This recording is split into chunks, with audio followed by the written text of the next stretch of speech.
Assalamualaikum warahmatullahi wabarakatuh. Bismillahirrahmanirrahim.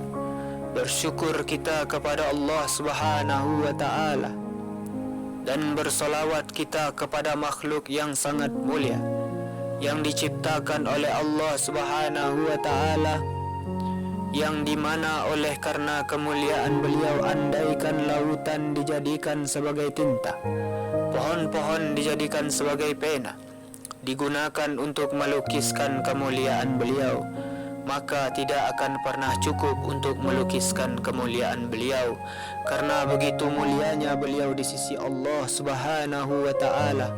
Bahkan sandal beliau pun lebih mulia daripada dunia dan seluruh isinya, karena sandal beliau pun telah berjumpa dengan Allah Subhanahu wa ta'ala di Sidratul Muntaha.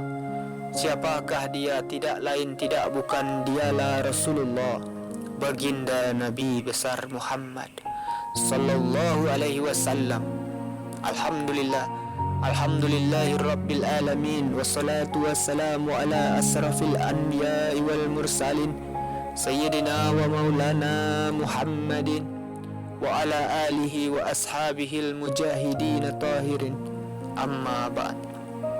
Saudara-saudaraku yang dimuliakan oleh Allah Subhanahu wa ta'ala, syaitan dan ayat kursi, dan inilah yang akan kita bicarakan pada pertemuan kali ini. Abu Hurairah radhiyallahu an pernah ditugaskan oleh Rasulullah, baginda Nabi besar Muhammad sallallahu alaihi wasallam, untuk menjaga gudang zakat di bulan Ramadan. Tiba-tiba muncullah seseorang lalu mencuri segenggam makanan. Namun kepintaran Hurairah memang patut dipuji, saudara-saudara. Kemudian pencuri itu berhasil ditangkapnya. Saudara-saudaraku yang dimuliakan oleh Allah Subhanahu wa ta'ala, akan aku adukan kamu kepada Rasulullah, baginda Nabi besar Muhammad sallallahu alaihi wasallam, gertak Abu Hurairah. Bukan main takutnya pencuri itu, saudara-saudara, mendengar ancaman Abu Hurairah, hingga kemudian ia pun merengek-rengek. Saya ini orang miskin, keluarga tanggungan saya banyak, sementara saya sangat memerlukan makanan. Saudara-saudaraku yang dimuliakan oleh Allah Subhanahu wa ta'ala, maka pencuri itu pun dilepaskan. Bukankah zakat itu pada akhirnya akan diberikan kepada fakir miskin? Hanya saja cara memang keliru. Mestinya jangan keliru. Saudara-saudaraku yang dimuliakan oleh Allah Subhanahu wa ta'ala, keesokan harinya Abu Hurairah melaporkan kepada Rasulullah, baginda Nabi besar Muhammad sallallahu alaihi wasallam. Maka bertanyalah beliau, apa yang dilakukan kepada tawananmu semalam, ya Abu Hurairah? Ia mengeluh, ya Rasulullah, bahwa ia orang miskin, keluarganya banyak dan sangat memerlukan makanan. Jawab Abu Hurairah. Lalu diterangkan pula olehnya bahwa ia kasihan pada pencuri itu, lalu dilepaskannya. Bohong dia, kata baginda Nabi besar Muhammad sallallahu alaihi wasallam, padahal nanti malam ia akan datang lagi. Saudara-saudaraku yang dimuliakan oleh Allah Subhanahu wa ta'ala, karena Rasulullah, baginda Nabi besar Muhammad sallallahu alaihi wasallam berkata begitu, maka penjagaannya diperketat, saudara-saudara, dan kewaspadaan pun ditingkatkan. Dan benar juga, pencuri itu kembali lagi, lalu mengambil makanan seperti kemarin, dan kali ini pun ia tertangkap. Saudara-saudaraku yang dimuliakan oleh Allah Subhanahu wa ta'ala, akan aku adukan kamu kepada Rasulullah, baginda Nabi besar Muhammad sallallahu alaihi wasallam. Ancaman Abu Hurairah sama seperti kemarin, saudara-saudara. Dan pencuri itu pun sekali lagi meminta ampun. Saya orang miskin, keluarga saya banyak. Saya berjanji esok tidak akan kembali lagi. Saudara-saudaraku yang dimuliakan oleh Allah Subhanahu wa ta'ala, kasihan juga rupanya Abu Hurairah mendengar keluhan orang itu. Dan kali ini pun ia kembali dilepaskan. Pada paginya, kejadian itu dilaporkan kepada Rasulullah, baginda Nabi besar Muhammad sallallahu alaihi wasallam. Dan beliau pun bertanya seperti kemarin. Dan setelah mendapat jawaban yang sama, sekali lagi Rasulullah, baginda Nabi besar Muhammad sallallahu alaihi wasallam menegaskan pencuri itu berbohong dan nanti malam ia akan kembali lagi. Saudara-saudaraku yang dimuliakan oleh Allah Subhanahu wa ta'ala, malam itu Abu Hurairah berjaga-jaga dengan kewaspadaan dan kepintaran penuh.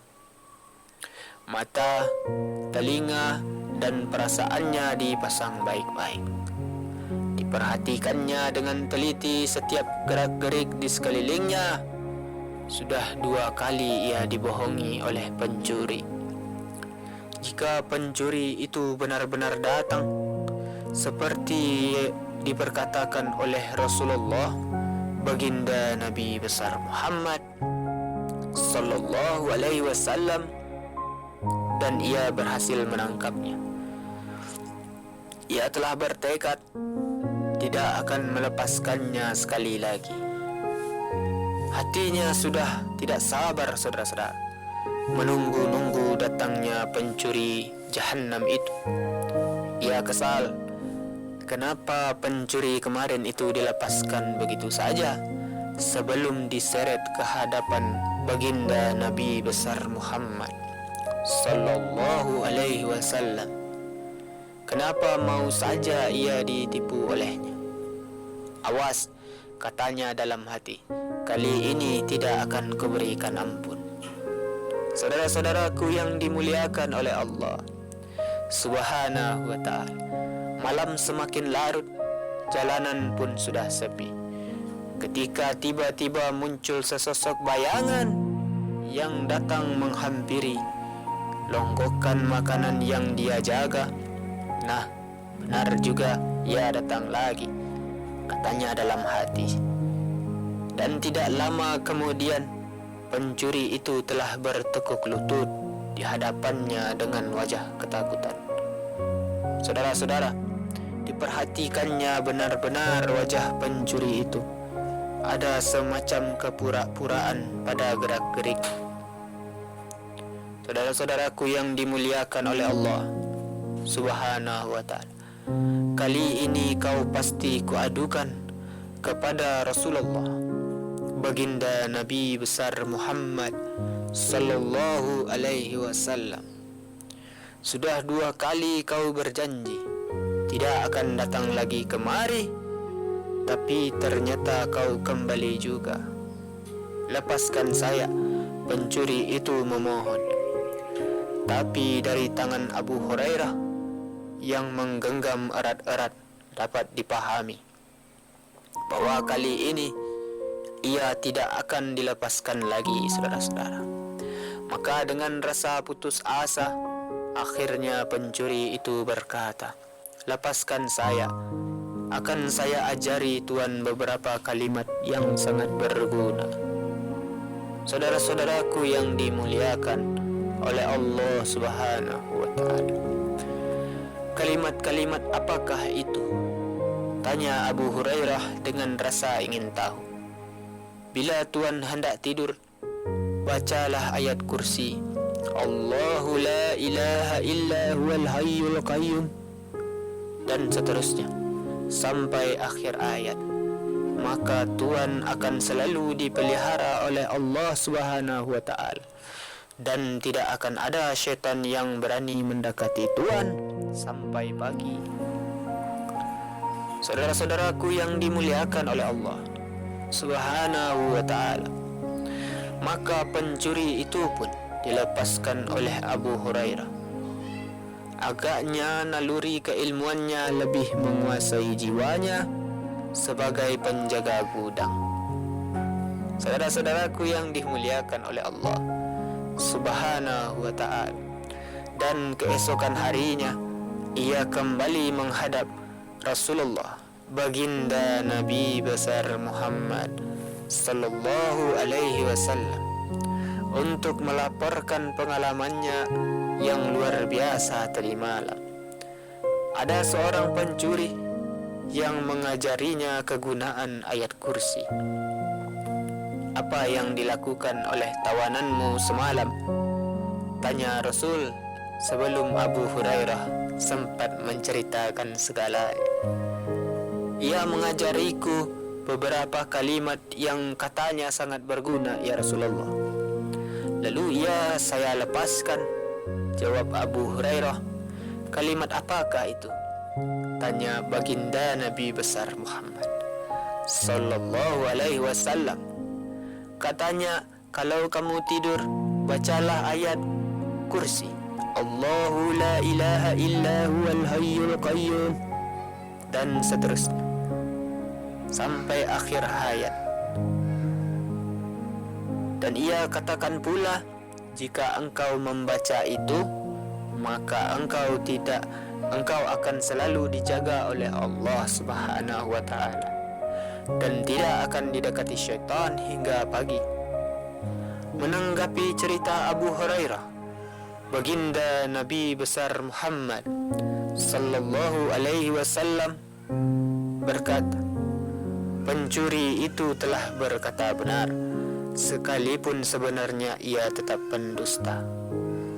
Kemudian baginda Nabi besar Muhammad sallallahu alaihi wasallam bertanya pula, tahukah kamu siapa sebenarnya pencuri yang bertemu denganmu tiap malam itu?